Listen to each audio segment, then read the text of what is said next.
రెండున్నర గంటల ప్రాంతంలో టెలికాం నగర్లో నివసించేటటువంటి సుమారు 9 మంది పిల్లలు, అంతా అందాద వయసు 9-10 సంవత్సరాల నుంచి 15 సంవత్సరాల వయసు ఉన్నటువంటి పిల్లలు అందరూ ఒకటే స్కూల్లో చదువుకుని ఒకటే బస్తీ సరౌండింగ్లో ఉండేటటువంటి పిల్లలంతా ఆడుకుంటూ ఇక్కడ ఈత కోసం అని చెప్పి ఇక్కడికి రావడం జరిగింది.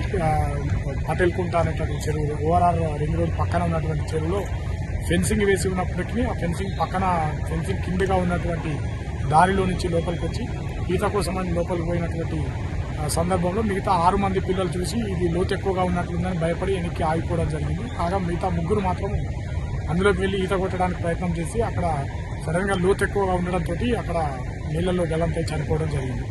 ఇందులో షాబాజ్ అని చెప్పేసి 14 సంవత్సరాల వయసు ఉన్నటువంటి పిల్లవాడు 8వ తరగతి చదువుతున్నాడు.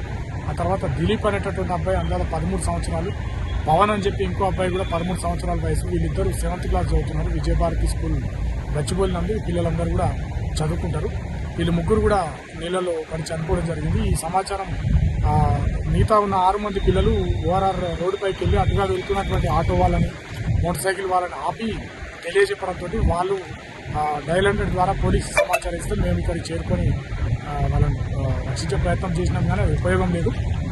అప్పటికే వాళ్ళు నీళ్ళలో మునిగిపోవడం జరిగింది. చుట్టూ నానక్రామ్గూడ గ్రామస్తులని వెంటనే అలర్ట్ చేయడంతో వాళ్ళు వచ్చి వెతికి డెడ్ బాడీల వరకు బయటకు తీయడం